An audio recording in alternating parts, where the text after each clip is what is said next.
Ready, set, go. Hi, everybody. My name is Sarah, Pearls of Wisdom and Food with Keto Under 20. And here we are today. It's another day in Ketoville, in Carnivoreville, and we all just keep doing what we're doing, calling it what we call it, and enjoying the ride. I am a keep it simple, keep it structured, know what I'm having kind of gal. And I like the peace and the calm that my food plan brings me. I just started watching it's called the Carnivore Cast, and Mike Keto Mad turned me onto it. They are interviewing at this point Dr. Brett Scher, and they have all kinds of wonderful people.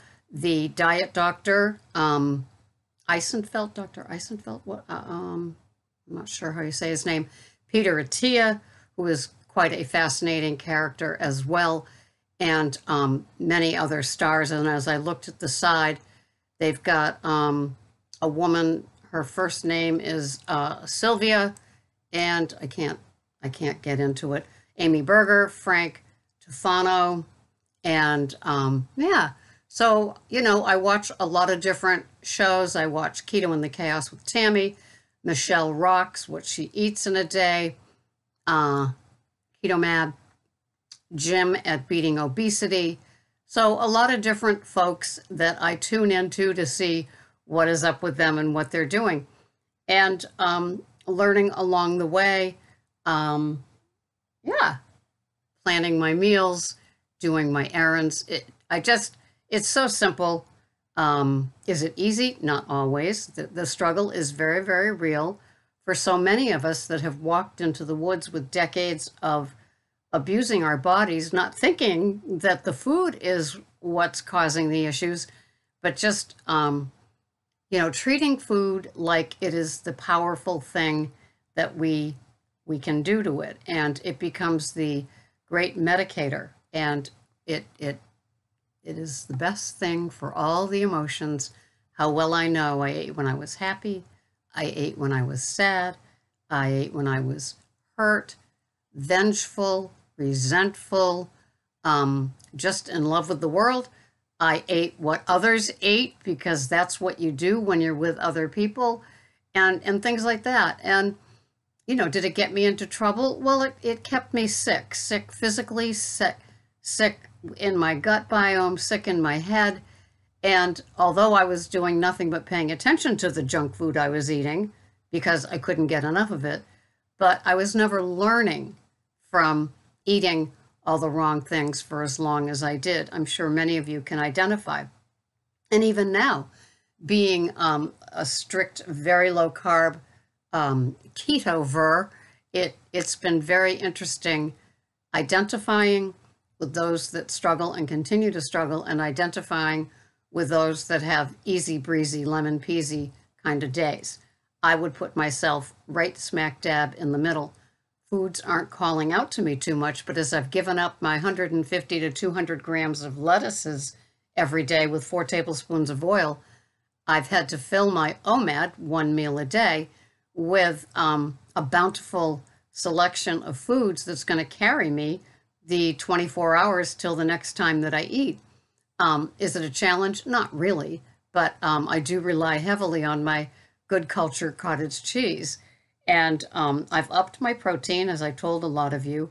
I've gone from my usual like 35 to 40 grams of protein, and now I'm up and I can reach over 70 like I think I do today. And I love it. It seems to be working for me. I don't have that bloated beached whale feeling that I used to have when I had all of those approved by many keto doctors grams. A lot of them say the carbs in veggies don't count, but they do if your gut is sensitive to all those vegetables. And the more I've learned about my gut with the vegetables, the more I've realized that, like, oh, that's the distress that my stomach is telling me about. It's interesting. I still love my Sundays with my Brussels sprouts, cauliflower crumbles, and asparagus, but I've definitely cut down on those too. And so it's just an interesting journey, like it it is for all of you trying to figure out what works. I watch people go from plant-based keto. I've had some clients do that to a strict carnivore, zero carb kind of food plan. You can watch the videos of all the different people that do that, to some that allow treats and other things. When I decided to not have all that lettuce, I invited in yogurt, avocado, peanut butter, and the cottage cheese. And the avocado, I got bored with it after a few days, which is kind of funny. I still have my medallion of guac when I have my taco salad, but the avocado wasn't exciting me as much as I thought it might.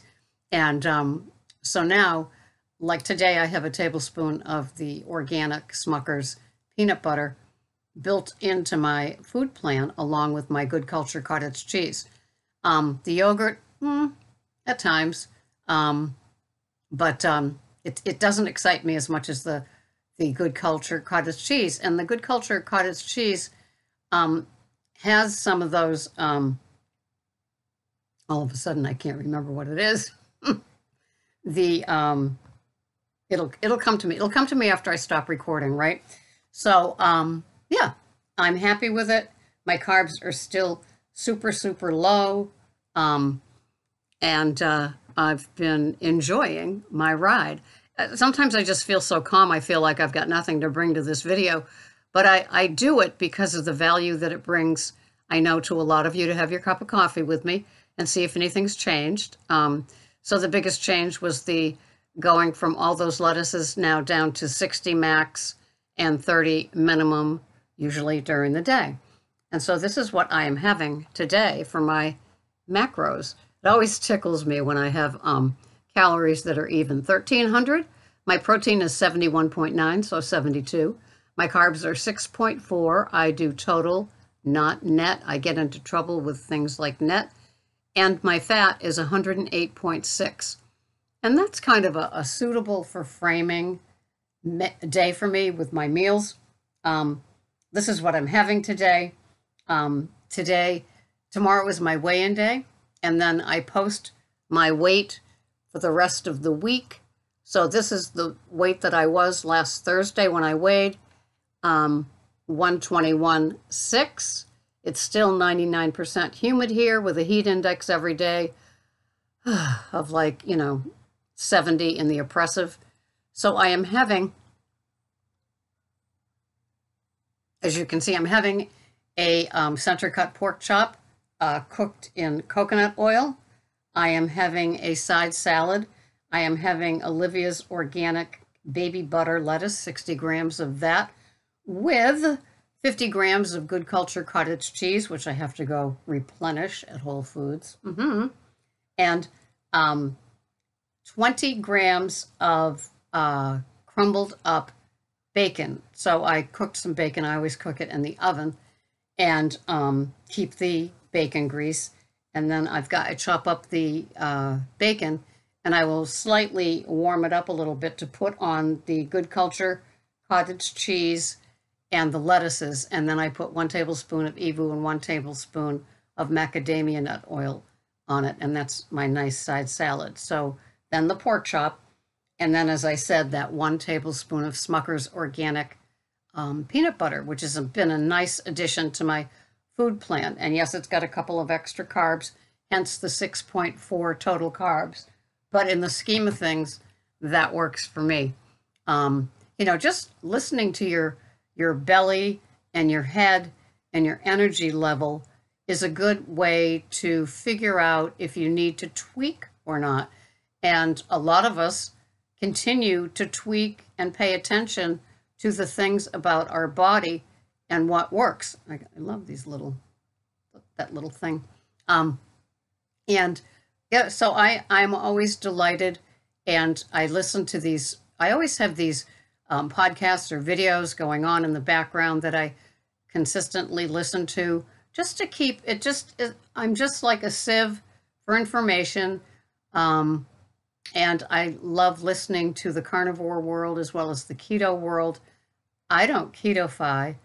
I don't look for ways of cutting corners and getting away with something.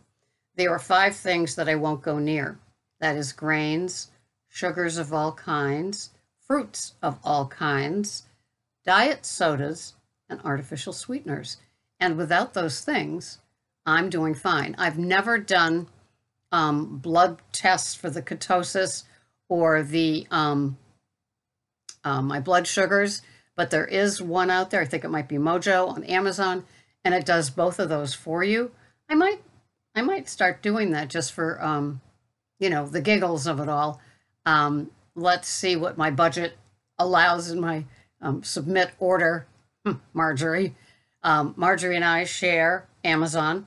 We are two of the four legs of the table. I probably have other friends that support Amazon too. And we just keep rolling along. And I listened to Marjorie the other day, and she's revamped her kitchen so she can do some what I eat in a day videos. And I think that is great.